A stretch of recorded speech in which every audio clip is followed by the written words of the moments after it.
Good afternoon. The Secretary General will preview tomorrow's extraordinary meeting of NATO defense ministers, and then we'll have time for your questions. Secretary General. Good afternoon. NATO defense ministers will meet tomorrow at a defining moment for our security. President Putin's brutal invasion of Ukraine is causing death and destruction every day. It has shocked the world and shaken the international order. For months, we have exposed Russia's long list of lies. They claimed they did not plan to invade Ukraine, but they did.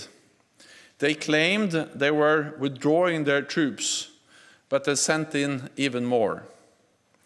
They claim to be protecting civilians, but they are killing civilians. Now, they are making absurd claims about biological labs and chemical weapons in Ukraine. This is just another lie, and we are concerned that Moscow could stage a false flag operation, possibly including chemical weapons. The Ukrainian people are fighting bravely, defending their homes and their future, and we must support them.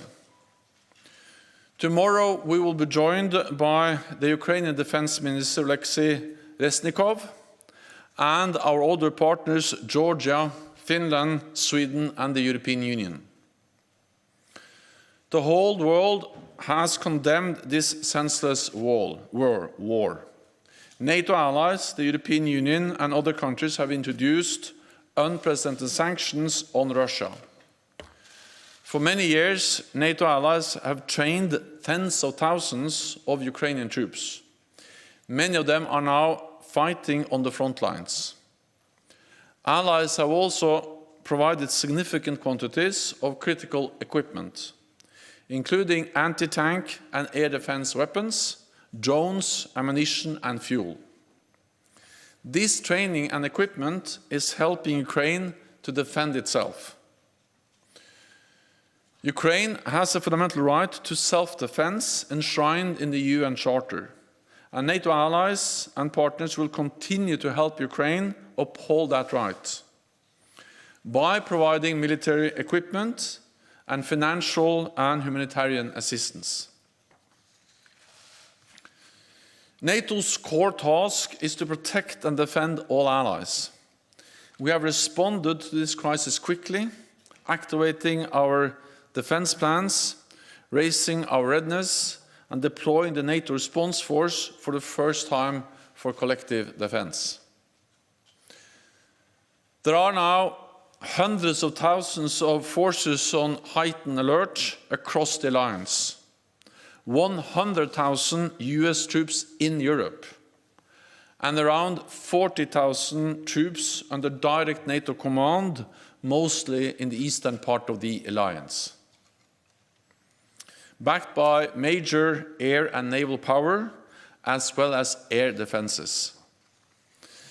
The US is currently deploying Patriot batteries to Poland, and Germany and the Netherlands are also deploying Patriots to Slovakia. All of this sends an unmistakable message. An attack on one ally will be met with a decisive response from the whole alliance. Russia's invasion of Ukraine and its military integration in Belarus creates a new security reality on the European continent. So we need to reset NATO's military posture for this new reality. Tomorrow, ministers will start an important discussion on concrete measures to reinforce our security for the longer term in all domains. On land, this could include substantially more forces in the eastern part of the alliance at higher readiness and with more pre-positioned equipment. We will also consider major increases to our air and naval deployments strengthening our integrated air and missile defense, reinforcing our cyber defenses, and holding more and larger exercises. I expect we will task NATO's military commanders to develop options for our Madrid summit in June. Major reinforcements of our defense will require major increases in investment. I welcome that Germany and other allies have already announced they are stepping up. And I encourage all allies to spend a minimum of 2% of GDP on defense. We must do more, so we must also invest more to protect peace and freedom and uphold our values at this critical time. And with that, I'm ready to take your questions. Okay, we'll start with CNN. Thank you. I'm wondering whether you can say whether the NATO alliance has seen evidence that China has been providing Russia with any kind of assistance that would help it on the battlefield, whether that's military equipment or MREs, food for troops, anything of that kind. And also with regard to the situation that we saw earlier this week with Russia targeting a military base very close to Poland's border, I'm wondering what you can say about the kind of red lines and whether there would be any kind of consequences if a missile, for example, were accidentally to enter NATO territory or on purpose. Thank you. So NATO's core responsibility, our main responsibility, is to protect and defend all NATO allies, 1 billion people in 30 different countries, and to ensure that we also do that now in a more dangerous security situation in Europe caused by the invasion of Ukraine by Russia. We have increased the presence in the eastern part of the alliance, we have increased the readiness of our troops, and we are deploying more capabilities, especially to the eastern part of the alliance. So an attack on one ally will trigger the response from the whole alliance, and we are there to protect and defend every inch of NATO allied territory. When we see more military activities, when we see actually fighting going on close to NATO borders, there is always a risk for incidents and accidents. And therefore we have to make every effort to prevent such incidents and accidents, and if they happen, to make sure that they don't spiral out of control and create really dangerous situations.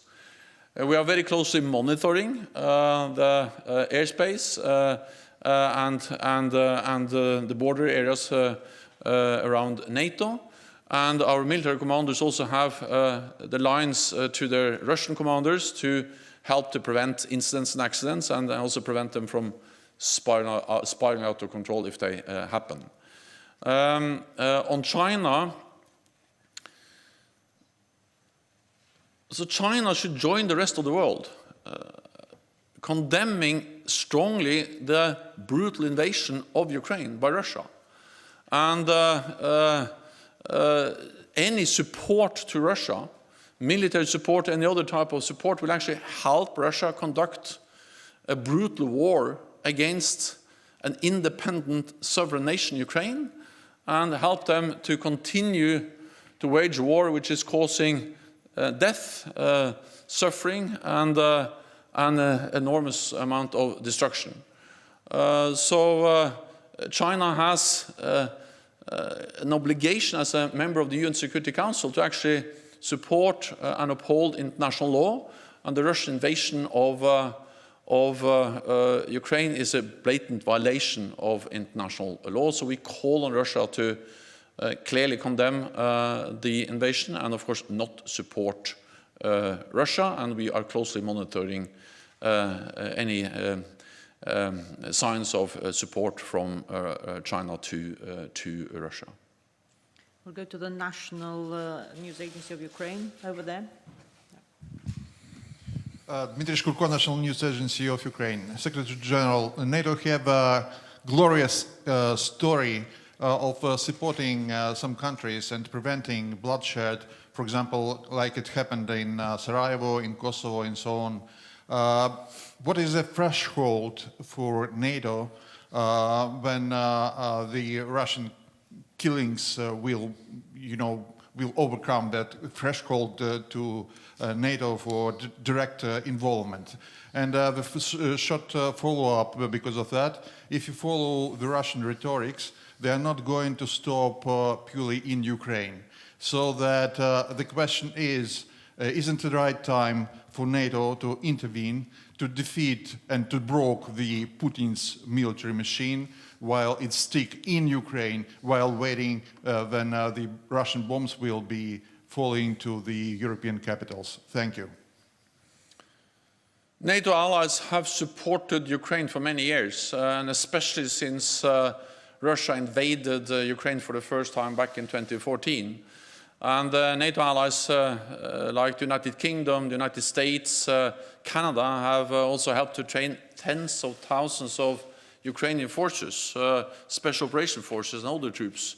And they are now bravely fighting and resisting the invading Russian forces. And I think this support over many years have proven extremely important in strengthening the Ukrainian armed forces, and the Ukrainian armed forces are much bigger, much stronger, much better equipped, much better trained now than in 2014. And I'm glad that NATO allies have helped to achieve that with the training and with the equipment. Then, of course, it's first and foremost the courage of the Ukrainian armed forces and the Ukrainian people and the Ukrainian political leadership that has actually enabled them to fight back, to slow down, to resist the brutal invasion conducted by the Russian Federation and which is the responsibility of President Putin. And it is President Putin who is responsible for this war. He can end this war now, withdraw all his troops now, and then engage in good faith in a political effort to find a diplomatic solution. So we are calling on President Putin to do exactly that. Then NATO's Ukraine is a highly valued partner which we have supported and continue to support, and allies are also stepping up support, partly with military equipment, partly with financial support, humanitarian support, but also by imposing the sanctions which is forcing, which are actually crippling Russian economy. Our responsibility as an alliance is to protect and defend all allies, and we are sending a clear message that we are ready to do so by increasing the presence in the eastern part of the alliance. But again, it is Russia and President Putin that are responsible for the invasion of Ukraine, and President Putin should end this senseless war by withdrawing its forces from Ukraine. Okay, Politico. Thank you. I'm Lily from Politico. Why do the US and NATO insist that fighter jets won't be helpful for Ukraine when the Ukrainians themselves say otherwise? Shouldn't it be up to the Ukrainian authorities to say what would be helpful for them? Thank you.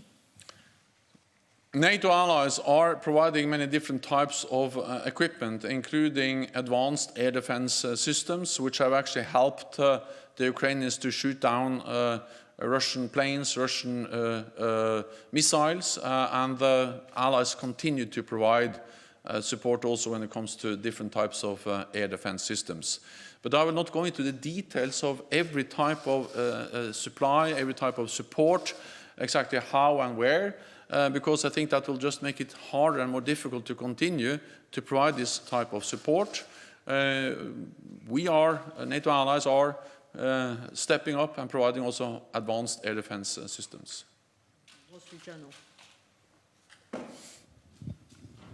Thank you. Dan Michaels, Wall Street Journal. To follow up on the earlier question, there have apparently been UAV incursions into NATO airspace.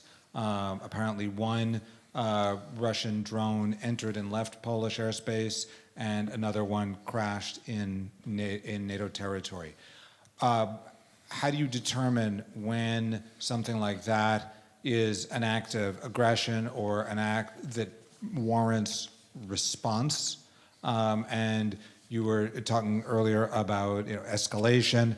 How do you ensure that something like that is handled in a way that is appropriate and doesn't get out of control? Thank you. Well, I cannot confirm the latest incidents you are referring to, but in general, I can say that we are stepping up our vigilance, our presence, the way we monitor our airspace, and including by deploying new Patriot batteries to the eastern part of the alliance. And by doing that, and also through our AWACS surveillance planes and increased air policing, air patrolling, we are both increasing the capabilities we have to monitor, to track, but also to ensure that we are able to react if needed. NATO's integrated air and missile defense tracked the flight path of an object which entered Romanian airspace on Sunday. In response, Romanian fighter aircraft scrambled immediately to investigate, and the Romanian authorities and NATO are reviewing this incident, as we're also reviewing the incident that ended with the crash of a drone in Croatia. The indications we have so far on the drone that crashed in Croatia outside Zagreb is that that was not an armed attack, not an armed drone, but it just highlights that with more military activities in the air, with drones, with planes, there is a risk for incidents, accidents, and therefore we need to be extremely vigilant. We need to react when needed, and we need to make sure that we have the communications, the line of communications also with the Russians, to prevent incidents from really creating dangerous situations. So that's the reason why we are increasing the presence and also the surveillance and monitoring of the airspace over NATO. Bloomberg, lady in blue, just behind. Yeah. Thank you for your the question, Natalia Drozdiak from Bloomberg. I just wanted to follow up on what you said in your introduction about the risk of false flag event and Russia maybe using chemical weapons. How would NATO respond in such a scenario? Is this a red line for potential NATO intervention? Thank you. Any use of chemical weapons will be a violation of international law, will be a violation of the ban that, or the treaty that bans chemical weapons, and Russia has signed to that convention. We call on Russia not to use chemical weapons. We call on Russia to withdraw all its forces and to stop the fighting, but in particular, not to use any chemical weapons. Russia has used chemical agents before to attack and actually kill political opponents. We have also seen that Russia has supported the Assad regime in Syria and helped to facilitate the use of chemical weapons several times in Syria. And any use of chemical weapons is absolutely unacceptable, and therefore it is also extremely important that Russia understands that it is unacceptable if they consider any use of chemical weapons, and we are also very vigilant about the possibility of them trying to stage some kind of pretext false flag operation to provide an excuse for any type of use of chemical weapons. Okay, we'll go to NPR, Deutsche Welle, lady in pink. Thank you very much. Just somewhat of a follow-up on Natalia's question.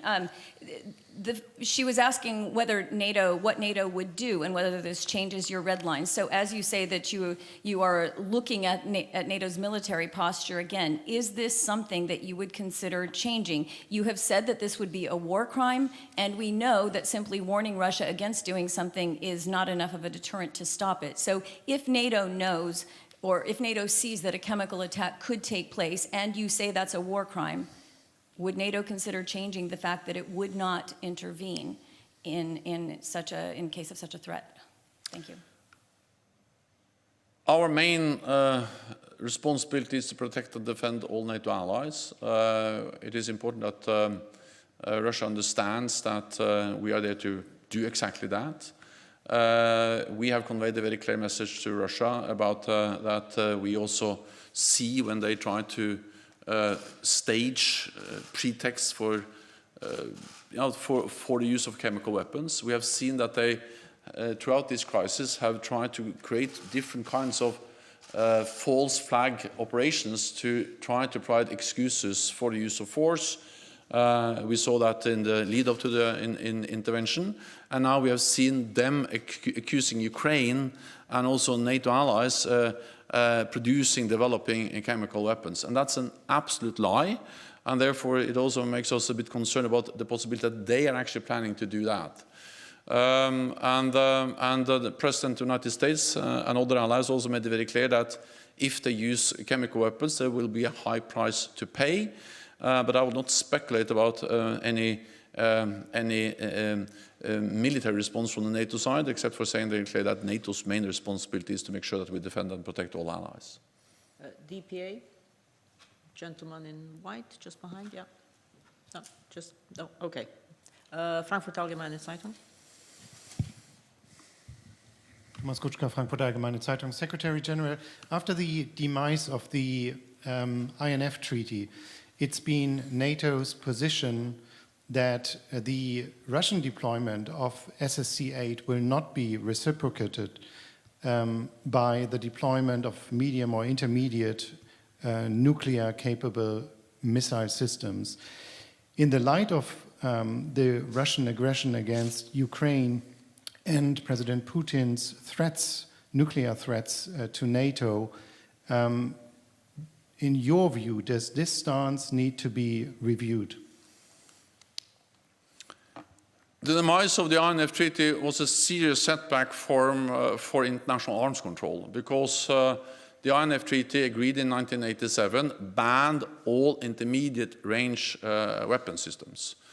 Then over the last years, over actually several years, we have seen that Russia has deployed a new missile which violates this treaty, and then that led to the demise of the treaty a few years ago. We have stated from the NATO, and Russia has deployed these weapons over now several years, the SSC-8. We have made it clear that we will not mirror what Russia does. So we have no plans to deploy nuclear-capable intermediate-range land-based systems in Europe. At the same time, we need to be able to make sure that we are able to respond and protect all allies, also in a new security environment where Russia has deployed more nuclear-capable missiles. And therefore, we have to do many things at the same time. We need to strengthen our air and missile defense. We are doing that.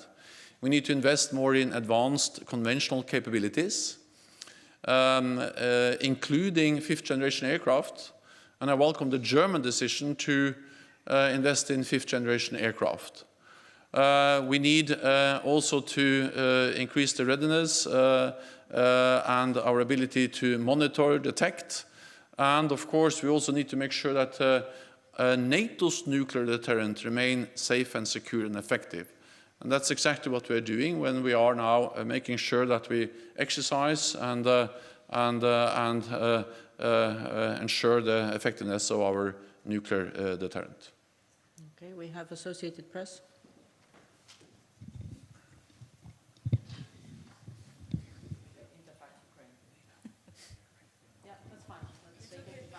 Hi, Mark from Associated Press. Mr. Secretary General, what do you know about the 3 European leaders visiting Ukraine today? NATO allies and the European leaders have had extensive contacts with Ukraine and the political leadership in Ukraine, including with President Zelensky throughout the whole crisis and also to lead up to the crisis. I think it's important that leaders of NATO countries, of European member states, are engaging closely with President Zelensky. We will have the defense minister of Ukraine attending the NATO defense ministerial tomorrow by video link, and therefore I think it's important that we, at all levels in different formats, engage and meet with the Ukrainian political leadership. Interfax. Dank u wel. Thank you, Interfax Ukraine, Irina Sommer. This morning, some mass media spread information about possible extraordinary summit, NATO summit, next week. Can you please confirm this? And second, technical question.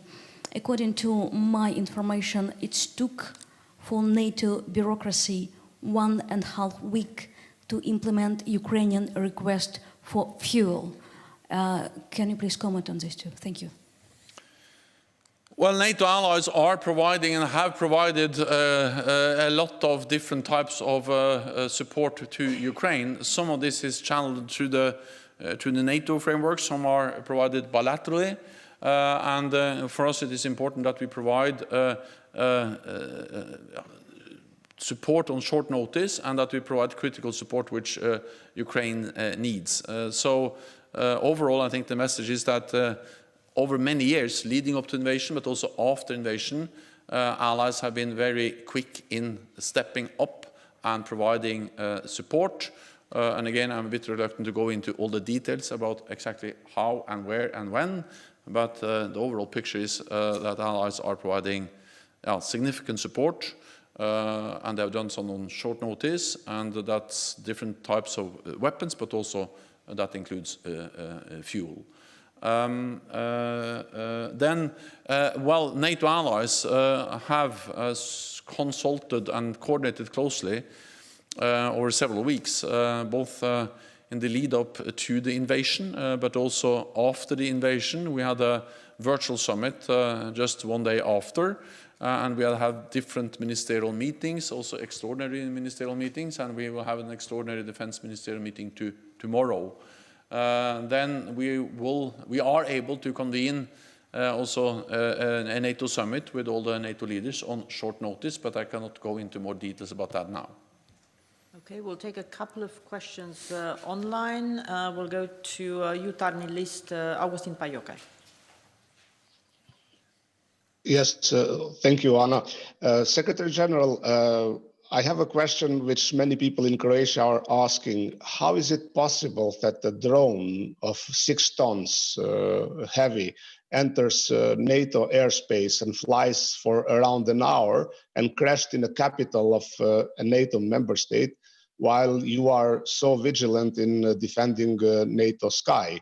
And do you know something more, whether it really was a drone without a weapon or something? Because the Prime Minister and Minister of Defense said that there was an explosive device in this flying object that crashed in Zagreb. Thank you.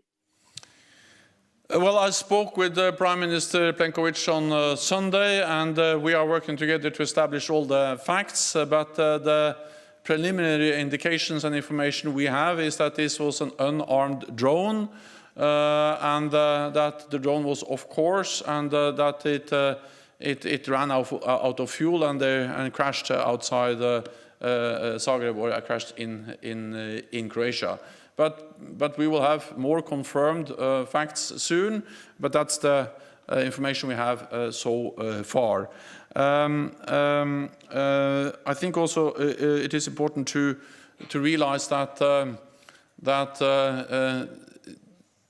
allies are exchanging information, and that this drone was